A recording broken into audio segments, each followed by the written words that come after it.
You ready for showtime, folks? Yeah, I'm gonna sit down. I don't know when you're starting. Yeah. My legs about this. Yeah, how old are you now? Too old. But I'm older than you. 73. 73. Don't say that too loud. 75. You respect me. See, I'm 75. Hey, Right. Okay, folks. okay. Fight back! Get rid of Nancy Pelosi! Okay. She's a joke! Okay. She's a sociopath! Crazy Nancy! She I'll is. let All him right, go. well, I guess everybody's gonna stand, so I'm gonna stand. Okay. You don't That's have right. to stand. Stay seated. I might join you in a minute. Yeah, no. I don't Okay. I don't wanna be the only one sitting. Okay, I better do it real quick. First thing, thank you all for being here this morning. I want to start out by acknowledging Senator Chris Van Hollen, as well as Congressman John Sarbanes and Kwasi Mfume, who have all been equal partners in the fight to restore mail and service to our constituents. This past May, I took the step of asking the Office of Inspector General of the United States Postal Service to conduct an audit of the most problematic post offices in my district, including Dundalk. Congressman Mfume followed suit, requesting the same for post offices in his district. And Senator Van Hollen chairs the Appropriations Subcommittee on Financial Services and General Government, which oversees the post office and has jurisdiction over the United States Post Office appropriations, and chaired a hearing on this issue in July. We are all joined today by several of our local elected officials and state elected officials who have also been on the receiving end of endless complaints from customers who haven't been getting their mail, including paychecks, even prescriptions, medications, sometimes for weeks at a time. Senator Johnny Ray Solling is here, Delegate Rick Metzger, Delegate Bob Long, and also the Councilman Todd Crandall worked with us on this, and also Delegate Robin Grammer. We thank you for your service, and we work together on this as a team. Now, I want to thank the team from the Inspector General's office for hearing our pleas. As the request of myself and Congressman Mfume and Sarbanes, they came to Baltimore and conducted a thorough audit of Dundalk, Essex, Rosedale, Parkville, Middle River, Loch Raven, Clifton East, Druid Station, and Carroll Station Post Office. Their review spanned 92 weeks from October 4th, 2019 until July 2nd of this year. The results were not surprising. The results were not surprising. You hear it now? Oh, yeah. Want me to start all over? No. Okay. Of the 7 product categories they reviewed, including first-class mail and packages, 4 never met their service target, and any of the 92 weeks reviewed, only 1 product, Parcel Select, which caters to corporations, met its service standard more than 4 times during the audit period. The Baltimore region had the 2nd highest number of missing mail inquiries in the country, with more than 3 times the national average. You think we had a problem here? In June, auditors found mail here in Dundalk that had been postmarked December 2020 that had never been delivered 6 months later. 6 months later. Thank you, Louis. Management told auditors that the main problem is lack of staff, including many carriers who took COVID-19 leave. A nationwide audit of COVID-19 leave within the post office found that nearly 96% of workers using it did not have proper or full documentation proving their eligibility. And auditors here found that problems predated the pandemic, and there are a lot of other contributing issues. For example, employee roles were not updated in January or February. There were about 40 carriers who either resigned or were terminated, but weren't taken off the rolls. So management didn't know they needed to recruit new hires. Auditors also said management needs to do a better job preparing new hires for the physical demands of the job and needs to expand its training capacity. At one point, the Baltimore region only had 1 training academy, and they could only handle 7 new hires at a time. A second academy has been opened, but a third is needed. Now, management also isn't using available diagnostic tools to determine where to shift carriers around, and they weren't reporting delayed mail accurately. On some days, they weren't reporting any delayed mail at all. Auditors also found that 42% of packages sampled were improperly scanned, and that means customers can't track their packages. And again, we've heard from outraged constituents. We've visited post offices ourselves and experienced the frustration firsthand, so that's not surprising. But here's the good news. Because of this audit, we now have the data, and more importantly, data-driven recommendations to implement real change. In all, the auditors have made 7 specific recommendations to fix these issues. Management has already begun developing corrective plans and target implementation deadlines either November 19th of this year or November 30th of this month. Meanwhile, a separate initiated audit by the Inspector General of the Processing and Distribution Center downtown is still underway, with results expected by the end of the year. And again, I want to thank the audit team. This is why we have Inspector Generals. They help us provide accountability and transparency, especially when Congress has no jurisdiction. Congress has no jurisdiction over the post office. And that's very frustrating when you're trying to follow and help your constituents.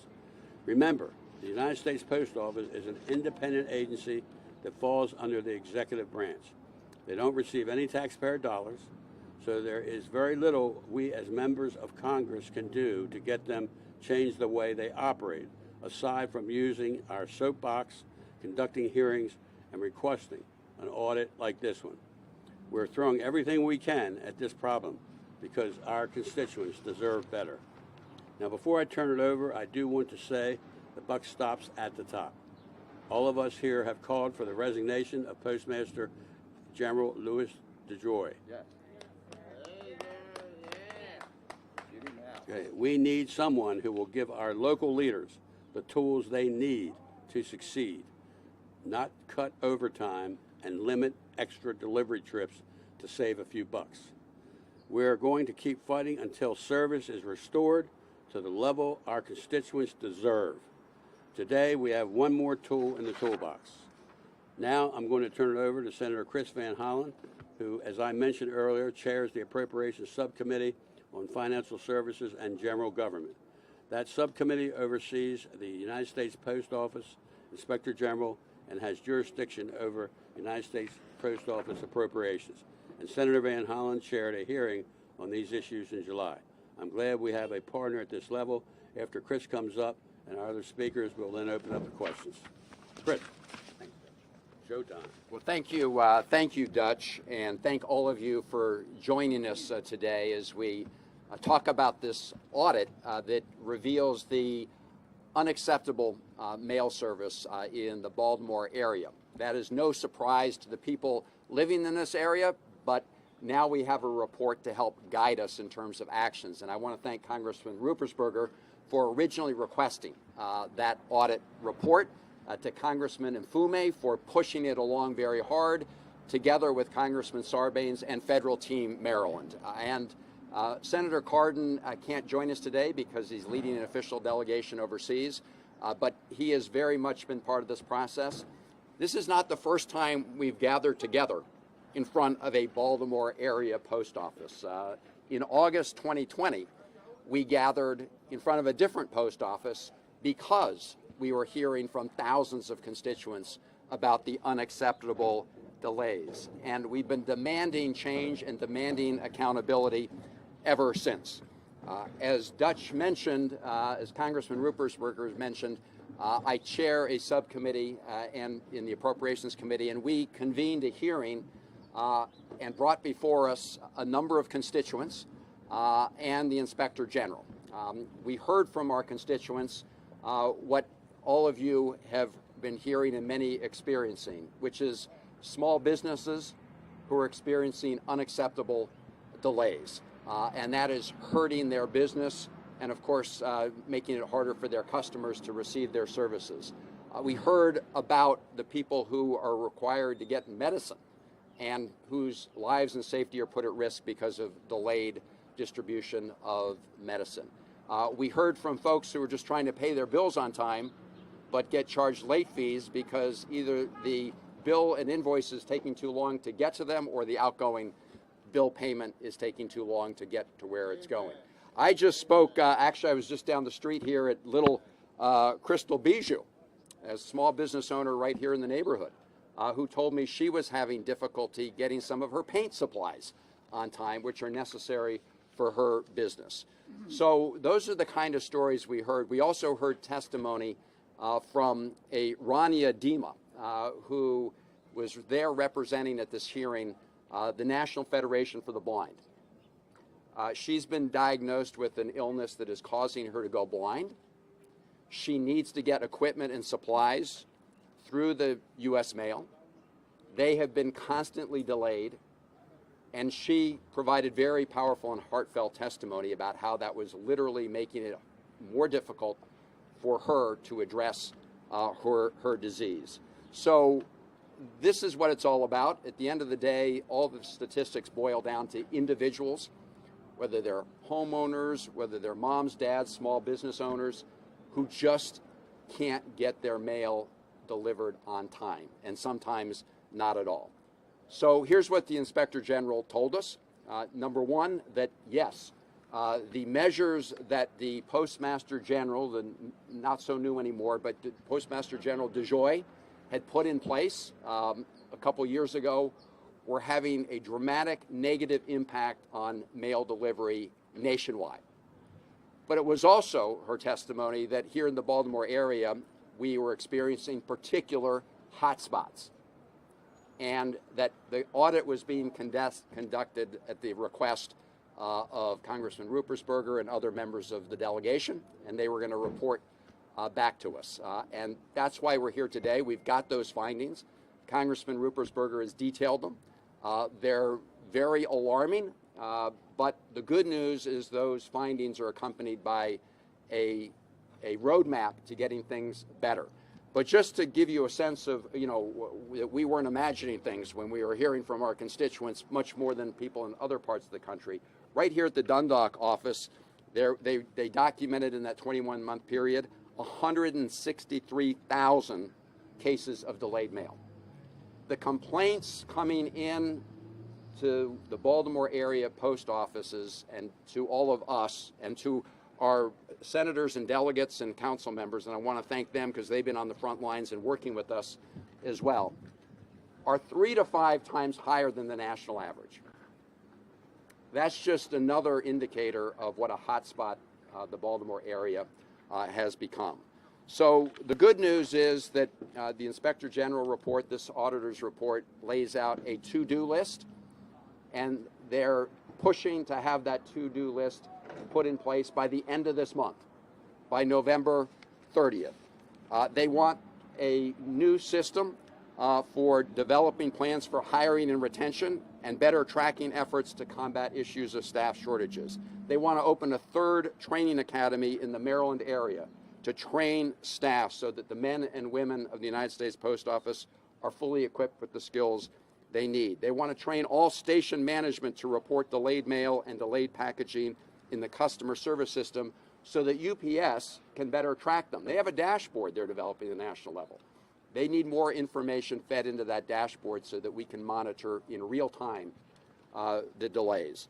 So those are actions. The action plan is here. Now we need to implement it. We hope it will be implemented quickly. We hope we don't have to have another gathering anytime soon in front of another post office. But we need to make changes with DeJoy right at the top. And then we need to implement the changes that are recommended here in the auditor's report. And now I want to bring up somebody who, as you heard, has been pushing for this report. Ever since he was elected to office, he was sort of besieged by these understandable constituent complaints about unacceptable service and got to work doing something about it. Kwasi Mfume. Thank you very much, Senator. My thanks to you and to Dutch and John Sarbanes and the members of the state legislature who've joined us here today. I think it's obvious that the problem in Baltimore has been unlike any other problem nationwide. In fact, if you want to say it's the worst, you can say it is the worst. And the question becomes, how did that happen? And then why did it happen? John Sarbanes and I both serve on the House Oversight Committee. Last May and June, we brought Louis DeJoy before that committee under oath and questioned him at length about what was going on and what was not going on. It was clear to many people that because we were in the midst of a mail-in ballot, that Mr. DeJoy sought in any way he could to slow down the mail and the processing of ballots. That would affect, in the long term and the short term, the election. Of course, Mr. DeJoy denied that, but there is no other reason to explain why, after taking office last year, he immediately ordered a number of mailboxes to be virtually snatched off of corners in places all over the country without an audit. You have to have an audit before you can remove mailboxes. He removed mailboxes at will.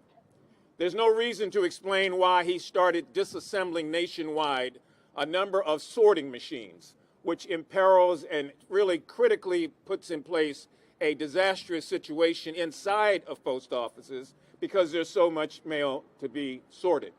He slowed down overtime pay and then tried to suggest that the mail deliverers were the problem. And then he suggested that, of course, we don't have enough money. Congress got the money and the problems continued. So now we have this very, very important report.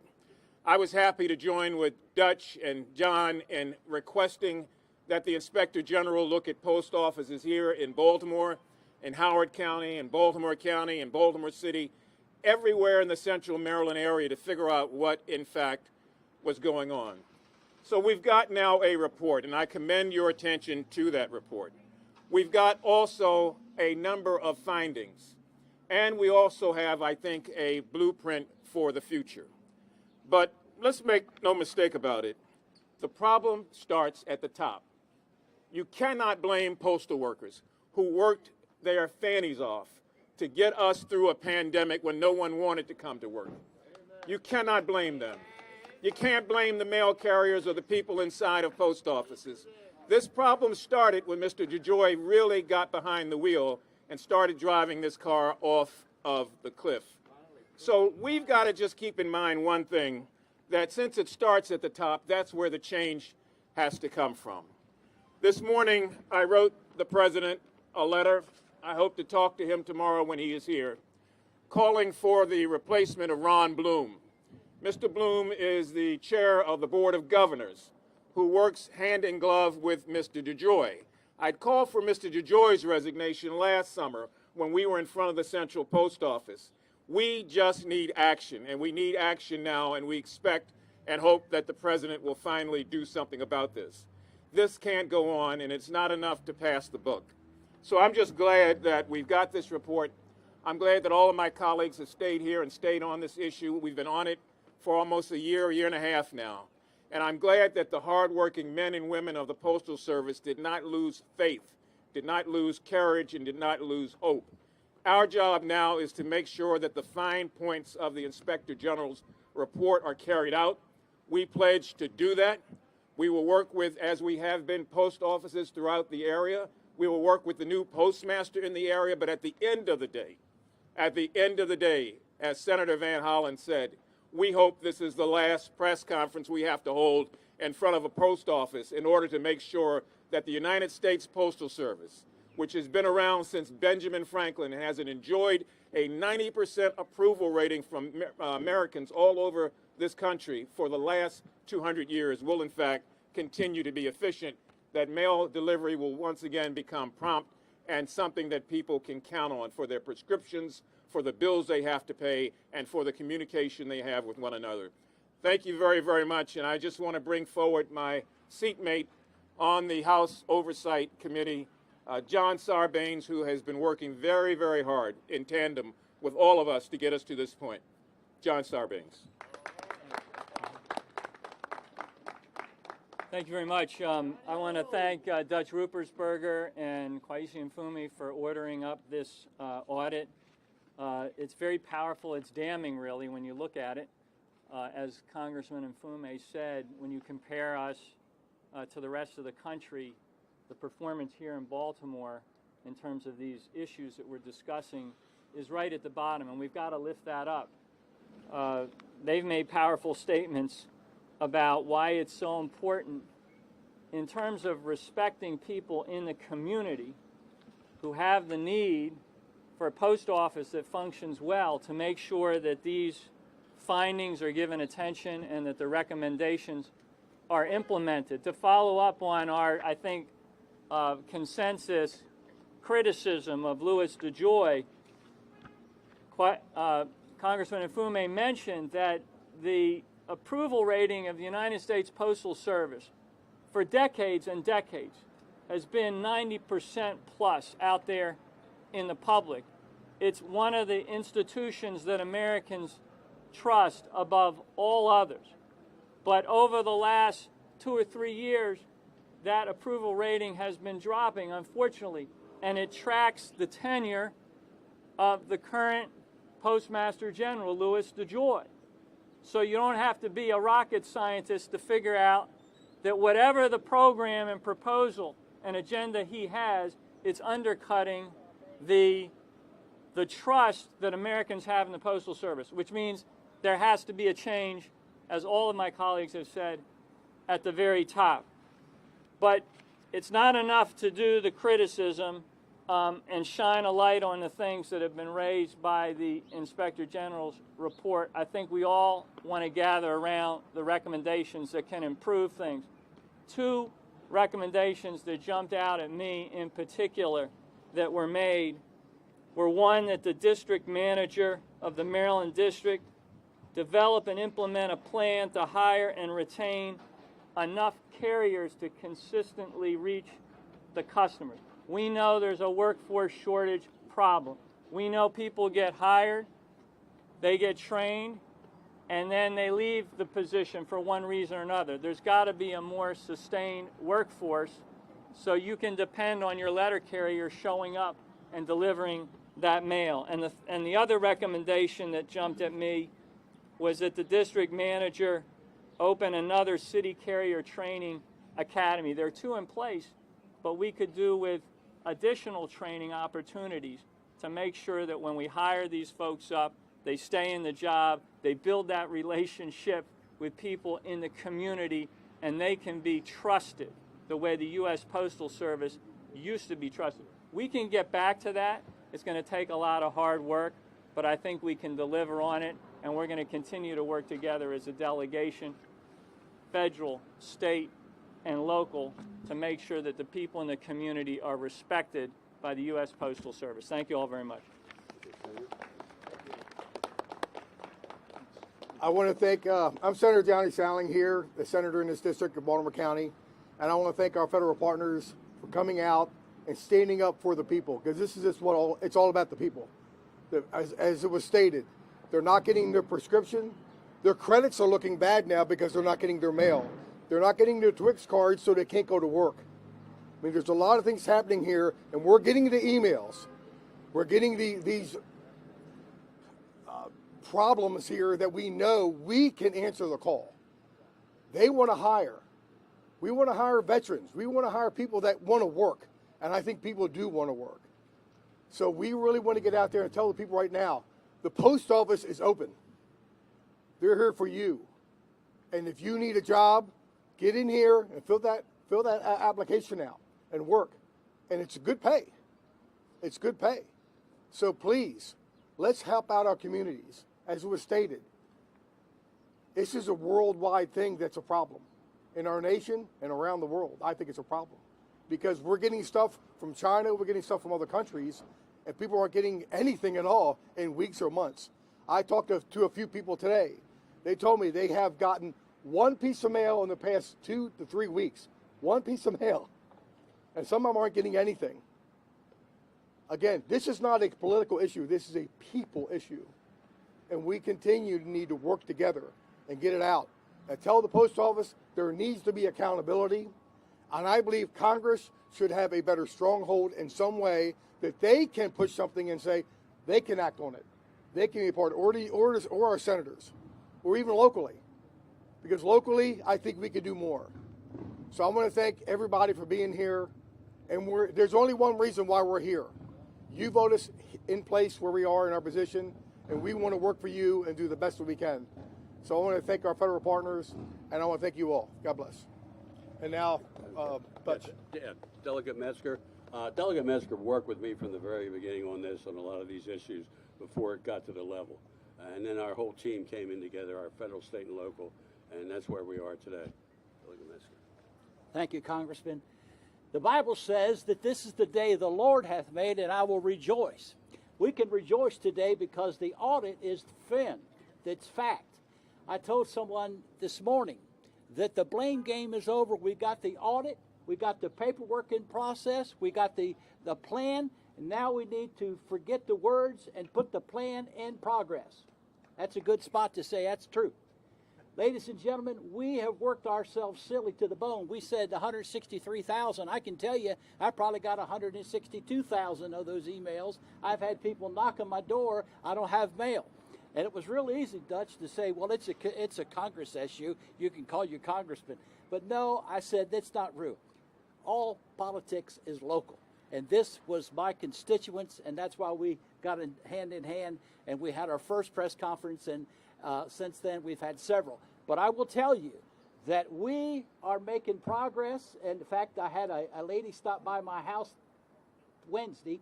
It's today Tuesday? What's the day? Today's Tuesday. Friday of last week, and say, Delegate, thank you for the mail. We got at least mail 4 days a week, where we would get them 6 days a week. But they have taken people from other post offices and brought them back and moved them down, and then like in Perryville or Havre de Grace or someplace else, and then the mails. So we got to get people hired. Got to get people back to work. Thank you. Okay. Delegate Bob Long. Thank you. We've been fielding a lot of calls out of our office, and one of the things that I've recommended to anyone who calls our office, if you have medication that has to be shipped to your house, use FedEx, whatever it takes to make sure you get your medication.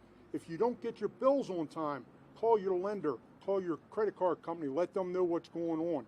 Make sure they don't ding your credit. There's something we need to talk about, possibly working on some legislation possibly that would waive any credit scores during this pandemic, because a lot of people have got their credit scores dinged because of no bills and because of lack of work. And it's something we need to talk about real seriously. And again, I just want to emphasize, if you have medications, get FedEx, UPS, whoever you have to get. And if you're late on your bills, please contact your credit card companies, let them know what's going on. And we don't want to see this continue, that's for sure. I want to thank everyone for coming today. Thank you. Good. Okay. Well, thank you for being here. Thanks for all the speakers. Now, do we have any questions from anyone up here? Yeah, go ahead. What's your name? My name's Jeff Bates. Hi, Jeff. I'm retired postal worker. Good. Last 15 years as a postmaster and manager. Okay. How many people have been fired since you got your audit? How many people have been How many people have been released or fired from the post office since you got your audit back? Well, we officially haven't gotten the audit, but I believe at this point. Well, I don't know the answer to the question, but if you want, what's the purpose? What do you want me to do for you? The purpose is, somebody is causing a problem in an office, and you ship them somewhere else, you're going to get the same problem. We're trying to do the best we can. We've got the audit, and that's all we can say. 5 years experience. Well, that's fine. More than anybody in here about the post. We're here to announce what we're trying to do and trying to do it, and we want any help we can get from you because of your experience. My question, though, is I think I have the same kind of question. Yeah, go ahead. Because my first read of the audit, to sum it up, it's gross mismanagement. Yes. Yep. At whatever level, but a lot of it, like, how do you know you fire someone but you don't tell anyone? Look, it's But- all. But my question is there, are there guarantees that the manager didn't know how to manage? Will either be out of We're the job starting. or We've been working on this for over 2 years because the post office is not under the jurisdiction of Congress. We've had a very difficult time getting the facts and data that we needed. That's why I did whatever I could to bring the Inspector General. Inspector General is an independent agency that will look at this operation. The Inspector General came in. We are glad they did, because they don't come to many places. And they took our jurisdiction because they saw how bad it was. They said they would finish their report. We got the report yesterday. We have to review and go over the report, and then we go further there. But again, you know, we don't have jurisdiction. That's under the jurisdiction of the President of the United States. But we're going to do whatever we can to put the pressure of Congress to make sure this is fixed. How that's done, that we hope that and he will, the President has to remove the board first before the jury goes. Get the right management team in there and move forward, just like any management problem that we have anywhere. And that's where we are at this point. Was anyone from the Baltimore postmaster? Come closer if you can. What? Hey, you might get on TV. Go ahead. Was the Baltimore postmaster or anyone from the district office invited to attend this news conference? The Baltimore? Postmaster? Not that I know of. We invited the elected officials and put it out. And that's what we're here to really come to talk to the people about this report, which is good news, so that we can move forward and do the job we need to do with legitimate tools. When you don't have jurisdiction, you have legitimate tools. We have now this report. I know the President will be behind it. We've talked to his team, and he has to make the changes first, which he will, as we move forward, and we hope to see the changes. We already have the third new person coming in management here in the Dundalk area, has been brought into this area. I met with her 3 weeks ago, and she is on top of the issues that I think are important. We didn't have the audit report. Now she will have that. She's considered to be one of their best who's come out. Yes. She's actually responded Come in to here. many of the. I'm sorry, Jamie Lennon with Congressman Rupert's Workers Office. The new district manager for the Baltimore region has actually responded to each of the recommendations contained in the audit. I'd be happy to get you a hard copy. So she is aware, and it's also, Kate, to your point, it's also my understanding that they have already implemented or started to implement some changes in response to these recommendations. For example, the issue where they weren't reporting folks who had either left voluntarily or been terminated, they've already have a new process in place to make sure that that does not continue. Yeah, and what percent was not even notified when they were let go, and they're still on the paperwork? Right. 40 some Sure, percent. my pleasure. Yeah. Yeah. What's your name? Amy Simpson with Fox 45. Okay. Congressman, you mentioned the light timeline of implementing these recommendations, but you also mentioned that there was pieces of mail found postmarked December of 2020. That's correct. 6-7 months later. We're now heading into the holiday season, and no doubt this is the busiest time of year for USPS. What is being done to ensure that we don't see another massive failure? We got the report. There are very few issues that we now have the ability to use our leverage to make things change and to help our constituents on this mail issue. Okay, number one, we have the report. You know, number two, we have a new person in that leadership at the top have said is one of their best people, who has been here, I believe, 3 weeks. We've met with her. We've gone over the issues with her. She has committed that she was jumping on this right away. And that's all we can do at this point. Again, because we have limited jurisdiction, but we're not going to say we're walking away because of that. We're putting everything, and this team here, who are constantly getting the complaints from the constituents, have been working with us together. And that's all you can do at this point. And I really feel good about this. I feel this is good news. It's positive news. And we're not going to rest until our people start getting their mail on a daily basis. I just had one quick question. The Congressman and Senator Van Hollen, you all said this isn't surprising, and it certainly is validation to all these mail customers. But was there anything in the report that did surprise you? I haven't read the whole report. We just got it. Yes. Okay. I just didn't know if there was any, maybe the number of mail pieces that were delayed, or. Oh, that surprised me. That surprised me for the last 2 years. And that's why we made this as high a priority as we could. And all the people here have been working together as a team to do that. And this is a good day, because now we're going to be able to make a move, and hopefully we do. Our president will have the authority to change the board. We'll have someone who's competent, who knows how to manage, and hopefully we can get back to our history of 1776, when our post office was here, and they have never let our country down. As far as what? Let me. Okay, and as far as I'm concerned, we're on our way now. This is good news. Okay. Did anything surprise you? the one thing that surprised me, and should surprise all of you when you read it, is how little attention was paid to a flawed operational plan that got put into effect last June of last year that we are still living under. So I would have thought that the Inspector General would have looked at that and said this contributed in whole or in part to the situation. So I was surprised I didn't see that. The management issues that were discussed were management issues that happened at local levels and state levels. And it's almost as if the Inspector General just shied away from the fact that Louis DeJoy and his group put in all of these things that took place in June and July and August of last year. The removal of mailboxes in communities, the dismantling of sorting machines, the denial to give overtime until there was a great amount of pressure. So that surprised me, and maybe in the follow-up report to Dutch and myself, the Inspector General will have some additional findings. We don't preclude that. But as he said, we just got this, and we're reacting to what we've gotten. Good job. Did you have anything to add? I don't know. No, we, as you've heard and know, we've been getting these complaints, and we acted on them in terms of trying to focus the spotlight on where the problems are. This report does provide us with a roadmap. Our job now is to provide oversight and make sure that they implement these changes on schedule. And so we're going to continue to do that. Accountability is important. We'll have to see what the new managers do with this report. So we have to have accountability at the local level, the state level, and as my colleagues have said, at the federal level. And when the Inspector General testified in front of the subcommittee that I chair, she did point out that the baseline issues around the country in terms of much worse service were the result of what the Postmaster DeJoy put in place. But that being said, clearly we have a hot spot here in the Baltimore area, and we need to get at the other issues and make the changes that are required by this report. So 2 weeks ago, DeJoy said he was going to slow down first-class mail, which is 13 ounces and under. A lot of people get their medicine first class. That's not good. I agree with you. Nothing's good. Right, and that's why we, as soon as we have to change the management, and that's being worked on now. I think all of us believe that we've got it.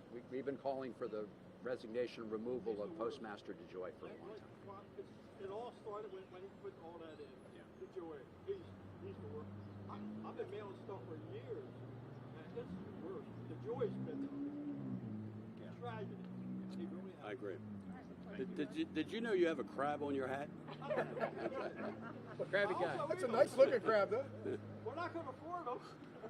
Oh God, that's a good one. Okay. Good one. Privatizing the post office, we've already heard calls. What's that? What? Start over. We've already heard calls to use FedEx. Yeah. Do any speakers endorse privatizing the post office? Absolutely not now. We're going to fix this problem. Post office has been a part of our country and our life. They were doing a good job until this, and we're going to turn it around because of a couple decisions from a couple people. We took a great operation and we turned it around. Now we're coming with this report to make sure we follow the report, and I think we'll turn it around soon. And the good news, we've done so much to put this issue out here in this area of our town, of the Baltimore region, that we feel very good that we're going to turn it around sooner than we think, even before a lot of these things are implemented, because of the team that was sent to us who are considered to be good. If not, we'll be on them too. So, quick question. Laura Wait a minute. Yeah, who? Yeah. Laura McLucas, since she was installed. Who is that? She was installed as the district manager. Yeah. Okay. I just wanted to know if you had seen any improvements since she came. She's been here 3 weeks. We have had a communication with her, but I have not talked with her since then. I have an off-topic, I guess on-topic question. And then you're next. Members of the Congressional delegation, if you could, President Biden is visiting here tomorrow. Are we planning to be there with him, any of you? And if you could speak about the infrastructure bill. It's all part of our style. If we have the opportunity to say something with our district, we're all going to try. I mean, he's there for another reason, the Port of Baltimore. and that's one of the most important job centers for us. But if we have a chance to get our issues before him, don't you? We know when to say something, and I hope we can talk to him too. Congressman Fume or Senator Van Hollen? Well, let me just say, I think we look forward to welcoming President Biden to the Port of Baltimore, and this is to talk about what the infrastructure modernization bill does for the port and all the jobs in this area that surround the port, as well as other measures in that bill, repairing roads, repairing bridges, repairing tunnels, and investing in 21st century infrastructure. So looking forward to welcoming the president to Baltimore. And, Yeah. Congressman Fume, Yeah. And it, the infrastructure bill, what does it bring for your district? well, it's really not about my district. It's about, I think, the U.S., in particular, in our case, Maryland, just does great things. Senator Van Hollen and myself and others went to the highway that goes nowhere in Baltimore City to pledge that we would find a way to get the infrastructure bill passed so that we could, in fact, restore that community and other communities like that to what it was. One of the good things about this issue, one of the things about this issue is that the Port of Baltimore, unlike what we've seen in Los Angeles, does not have 100 container ships backed up. They've been working hard. The men and women who do that work very hard. They've got new cranes and they're doing other things. We want the president to see how things work when they are funded and when they work properly.